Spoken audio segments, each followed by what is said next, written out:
सभी दोस्तों को मेरा नमस्कार। उत्तर प्रदेश में जो यूपी टेट की परीक्षा आयोजित होने वाली है उसका मोस्ट इम्पॉर्टेंट टॉपिक है संज्ञा।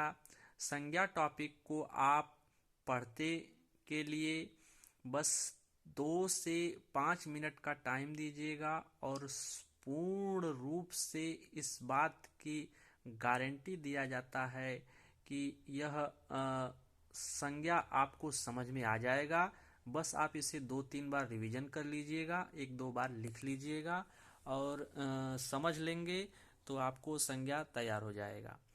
तो चलिए हम संज्ञा टॉपिक को पढ़ाएंगे और आप स्वयं कमेंट करके बताइएगा कि किनकी आवाज़ों में हमने यह संज्ञा टॉपिक को पढ़ाया है। आप लोगों का कमेंट का मैं बहुत ही आभारी रहूँगा। मुझे लगता है उत्तर प्रदेश में शिक्षक पात्रता परीक्षा की तैयारी करने वाले अभ्यर्थी निरंतर पढ़ाई से जुड़े रहें, वह कतई घबराए न, बेचैन न हो। और इसलिए मैं आज स्वयं संज्ञा पढ़ाने आया हूँ। संज्ञा के 2 भेद हैं। एक भेद है जिसमें धर्मवाचक, गुणवाचक और भाववाचक है। दूसरा है भेद उसका वस्तु या पदार्थवाचक। धर्मवाचक को ही अस्पर्शी कहा जाता है, जिसे छुआ न जा सके। वस्तुवाचक को स्पर्शी कहा जाता है। स्पर्शी 4 प्रकार के होते हैं: व्यक्तिवाचक, जातिवाचक, समूहवाचक, द्रव्य या परिमाणवाचक। मुझे लगता है व्यक्ति और जाति यह 2 अंग्रेजी के भेद से लिए गए हैं और समूह, द्रव्य और परिमाणवाचक यह हिंदी का भेद है। तो इन सब को मिलाकर संज्ञा के 5 भेद होते हैं। मुझे लगता है संसार में सभी जीवों, व्यक्तियों, पदार्थों, गुणों, भावों आदि के नाम हैं, इसीलिए सभी नाम संज्ञा हैं। वाक्य में संज्ञा का विशेष महत्व है। संज्ञा के बिना वाक्य अधूरा है। मोहन पढ़ता है।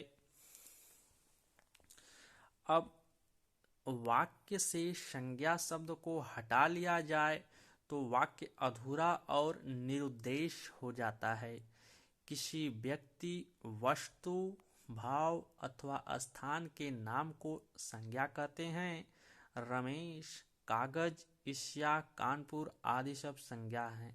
संज्ञा के जैसा हमने अभी विगत कुछ सेकंडों में बताया है, संज्ञा के 5 भेद हैं: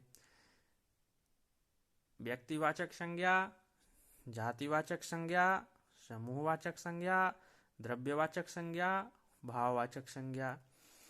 व्यक्तिवाचक संज्ञा, इसका एक ट्रिक यह है, आप लोग नोट डाउन कर लीजिएगा और हाँ, कान खोलकर सुन लीजिएगा। जब एक को किसी भी प्रकार से छांटकर अकेला किया जा सके तब वह व्यक्तिवाचक संज्ञा होता है। यह तो ट्रिक था। अब इसके विशेषता के बारे में विस्तृत रूप से हम बताते हैं। जिस शब्द से किसी एक वस्तु या एक व्यक्ति का बोध हो उसे व्यक्तिवाचक संज्ञा कहते हैं।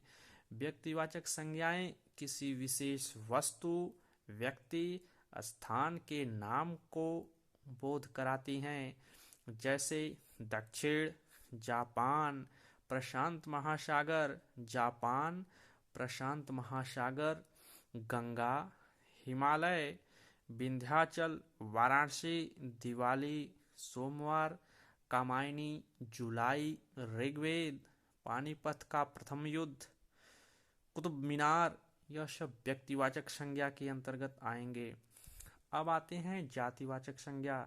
जिन संज्ञाओं को एक जाति के अंतर्गत आने वाले सभी व्यक्तियों, वस्तुओं, स्थानों के नामों का बोध होता है, जातिवाचक संज्ञा के अंतर्गत आते हैं। मुझे लगता है इसके अंतर्गत भूकंप, भवन, तूफान, ज्वालामुखी, पुस्तक, नदी, पहाड़, शहर, घर, पशु, पक्षी, राजधानी इत्यादि जातिवाचक संज्ञा हैं।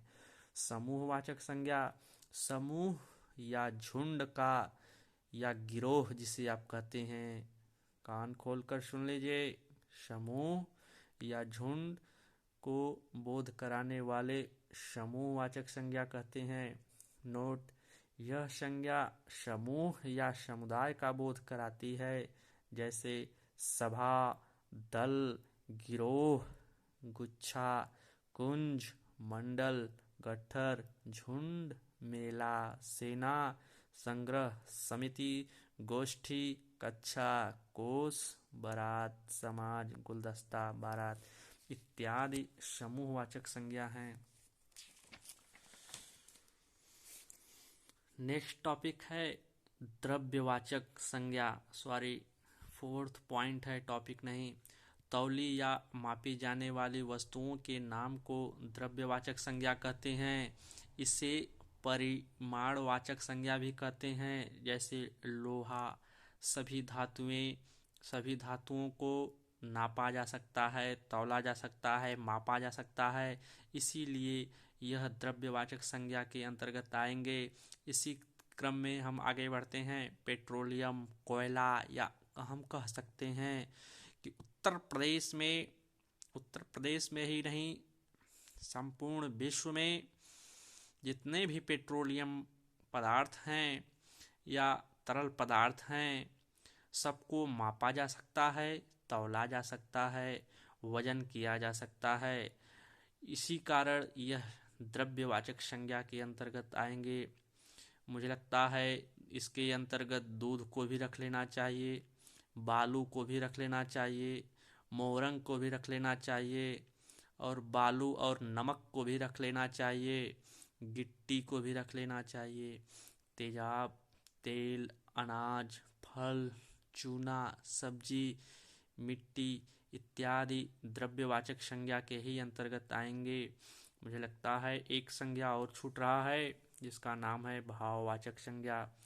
भाववाचक संज्ञा में गुण, धर्म, भाव, स्वभाव, दशा या व्यापार का बोध कराने वाले नाम को भाववाचक संज्ञा कहते हैं। इसे गुणवाचक संज्ञा भी कहते हैं। नोट: भाववाचक संज्ञा को देखा, छुआ, गिना नहीं जा सकता, इन्हें केवल महसूस किया जा सकता है। यह संज्ञाएं अस्पर्शी होती हैं। मुझे लगता है इसका उदाहरण आप लोग याद कर लेंगे तो आपका एक भी क्वेश्चन गलत तो नहीं होगा। जिसे दिया गया है बुढ़ापा। बुढ़ापा को क्या आप छू सकते हैं? हम छू सकते हैं या कोई और छू सकता है? किसी के बस की बात नहीं है कि कोई बुढ़ापा को छू कर बता दे कि हाँ यह बुढ़ापा है, नम्रता है, या कोई समझ को छू कर बता दे कि हाँ यह समझदार है। तो इसे सिर्फ महसूस किया जा सकता है। उदाहरण है इसके बुढ़ापा, नम्रता, समझ, क्रोध, बचपन, ईर्ष्या, दया, स्नेह, प्रेम, मिठास, अच्छाई, बुराई, सच्चाई, हर्ष, जीत, उपाय, प्रेम, दया, हर्ष, शोक, घृणा, चाल, समझ, उपाय, गर्मी, ठंडी, सच्चाई, अच्छाई, उमंग, ईमानदार, न्यायी, मिठास, नम्रता, दयालु, घमंडी आदि। इसके अंतर्गत यौवन, बुढ़ापा, बचपन, मित्रता, शत्रुता सब संज्ञा भाववाचक के ही उदाहरण हैं। सभी मित्रों को नमस्कार। कमेंट जरूर करिएगा। बहुत बहुत धन्यवाद।